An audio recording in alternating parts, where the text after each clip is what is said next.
warahmatullahi wabarakatuh. Perkenalkan, nama saya Muya Sarah dan Wafika Mafira. Di sini kami dari kelompok 6 akan membahas materi tentang strategi pembelajaran yang berorientasi pada aktivitas siswa dan guru. Oke, baiklah, di sini saya akan menjelaskan materi pertama. Apa sih pengertian strategi pembelajaran yang berorientasi pada siswa, aktivitas siswa dan guru? Jadi, strategi pembelajaran yang berorientasi pada aktivitas siswa berarti suatu perencanaan yang berisi tentang rangkaian kegiatan yang didesain untuk mencapai tujuan pendidikan tertentu dengan menggunakan pendekatan pada kegiatan atau aktivitas siswa. Dalam standar proses pendidikan, pembelajaran didesain untuk membelajarkan siswa. Artinya, sistem pembelajaran menempatkan siswa sebagai subjek belajar. Dengan kata lain, pembelajaran ditekankan untuk berorientasi aktivitas siswa. Ada beberapa asumsi yang perlu pembelajaran berorientasi pada aktivitas siswa. Yang pertama, asumsi filosofis tentang pendidikan. Artinya, pendidikan merupakan usaha sadar mengembangkan manusia menuju kedewasaan, baik dewasa intelektual, sosial, maupun dewasa moral.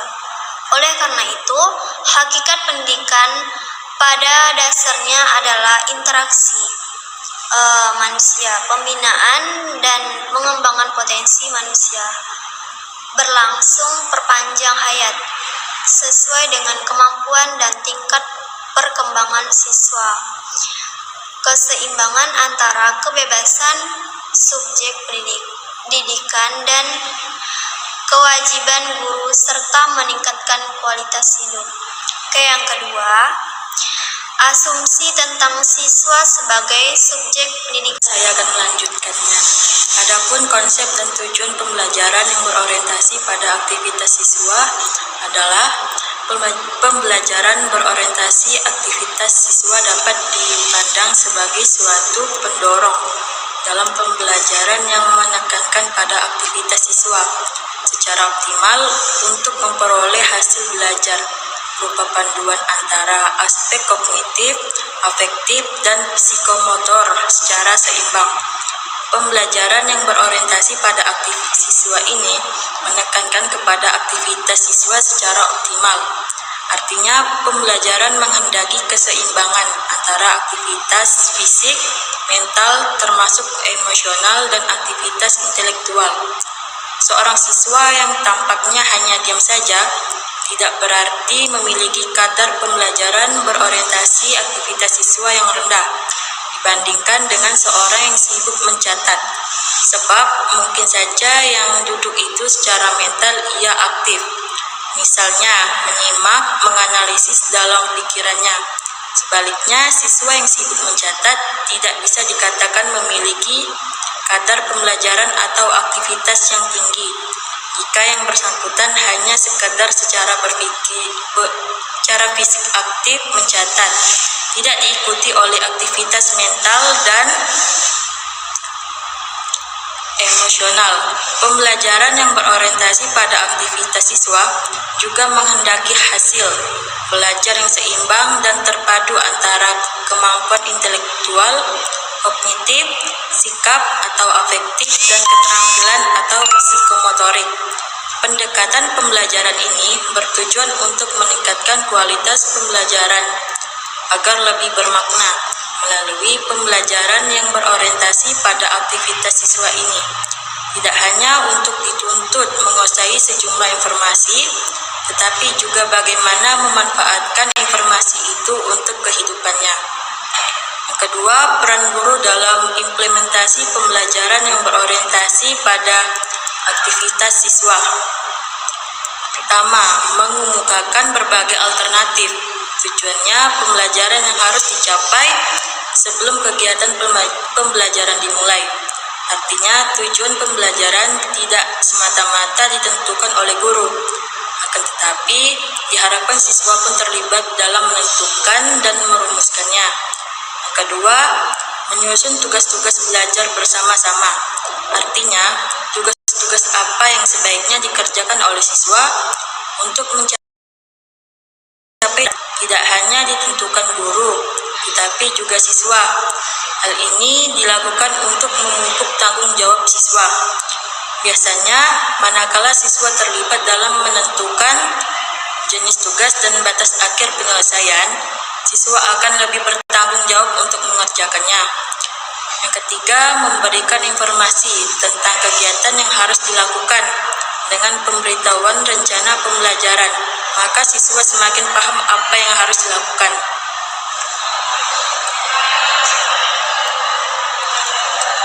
Yang keempat, memberikan bantuan dan pelayanan kepada siswa yang memerlukannya. Guru perlu menyadari bahwa siswa memiliki kemampuan yang beragam, karena itu guru harus memiliki kontrol, apalagi terhadap siswa yang dianggap lambat dalam belajar. Yang kelima, memberi motivasi, mendorong siswa untuk belajar melalui pengajuan pertanyaan-pertanyaan. Yang keenam, membantu siswa dalam menarik kesimpulan. Dalam implementasi pembelajaran yang berorientasi pada aktif siswa, guru tidak menyimpulkan sendiri pokok bahasan yang dipelajari. Adapun faktor yang mempengaruhi pembelajaran yang berorientasi pada siswa, yaitu pertama, guru. Ada beberapa hal yang mempengaruhi keberhasilan pembelajaran yang berorientasi pada aktivitas siswa, yaitu dipandang dari sudut guru, sikap profesionalitas guru, latar belakang pendidikan guru, dan pengalaman. Pertama, kemampuan guru. Kemampuan guru merupakan faktor pertama yang dapat mempengaruhi keberhasilan pembelajaran. Dengan pendekatan PBAS, guru yang memiliki kemampuan yang tinggi akan bersikap kreatif dan inovatif, yang selamanya akan mencoba menerapkan berbagai penemuan baru yang dianggap lebih baik untuk membelajarkan siswa. Kemampuan guru itu bukan hanya dalam tataran desain perencanaan pembelajaran. Dalam aspek perencanaan, misalnya, guru dituntut untuk mampu mendesain perencanaan yang memungkinkan secara terbuka siswa dapat belajar sesuai minat dan bakatnya, seperti kemampuan menyusun dan menyajikan materi atau pengalaman belajar siswa, kemampuan untuk merancang desain pembelajaran yang tepat sesuai dengan tujuan yang akan dicapai, kemampuan menentukan dan memanfaatkan media dan sumber belajar, serta kemampuan menentukan alat evaluasi yang tepat untuk mengukur keberhasilan proses pembelajaran.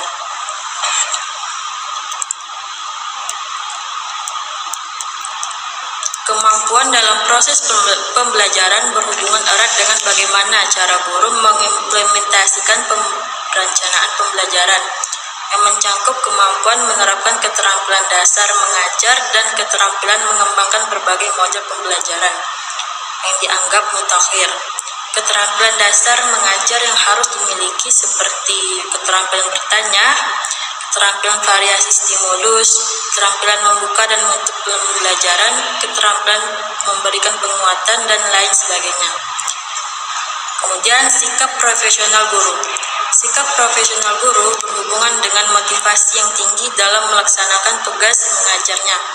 Guru yang profesional selamanya akan berusaha untuk mencapai hasil yang optimal. Saya akan menjelaskan kelebihan dan kekurangan strategi pembelajaran yang berorientasi pada aktivitas peserta didik, penerapannya dalam kegiatan pembelajaran.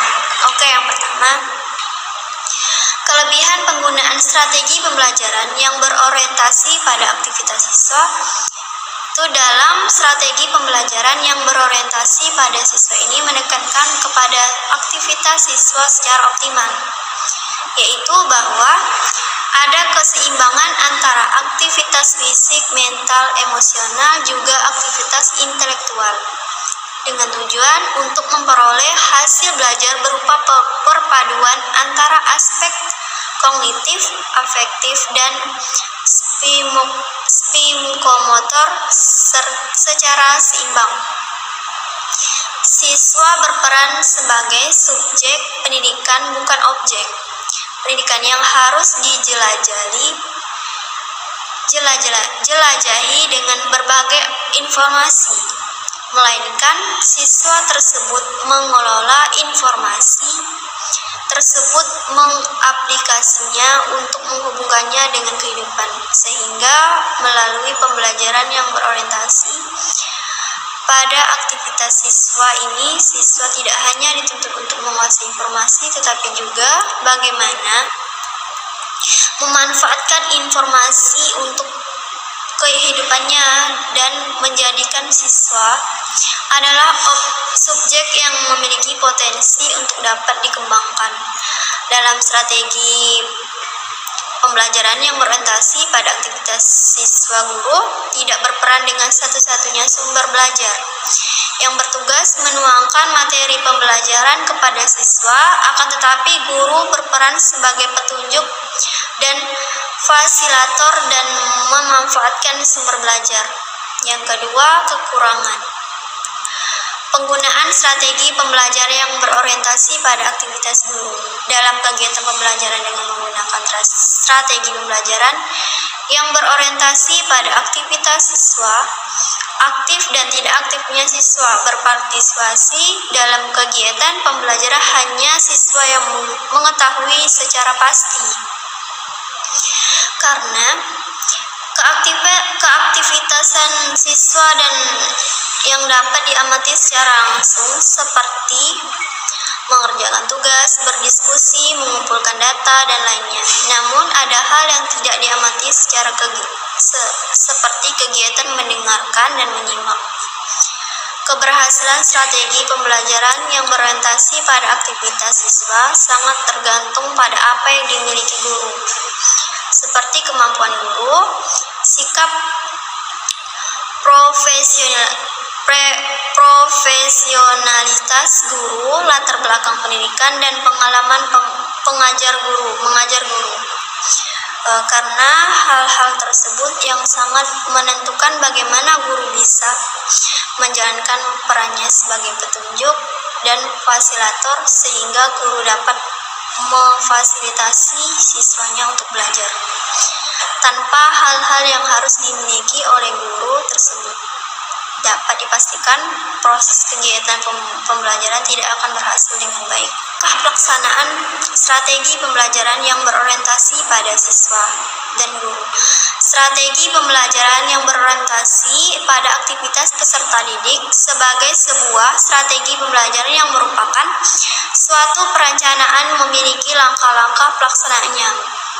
Jadi apa saja langkah-langkah pelaksanaan pembelajarannya? Yang pertama, guru membuka kegiatan pembelajaran sebagai langkah awal pembelajaran dengan memberikan motivasi kepada siswa. Yang kedua, guru sedikit menjelaskan kompetensi yang akan dicapai, menyebutkan sarana atau alat pendukung yang dibutuhkan. Kemudian siswa berdiskusi dengan mencari sumber belajar dan alat mendukung yang berkaitan dengan kompetensi yang akan dicapai tersebut.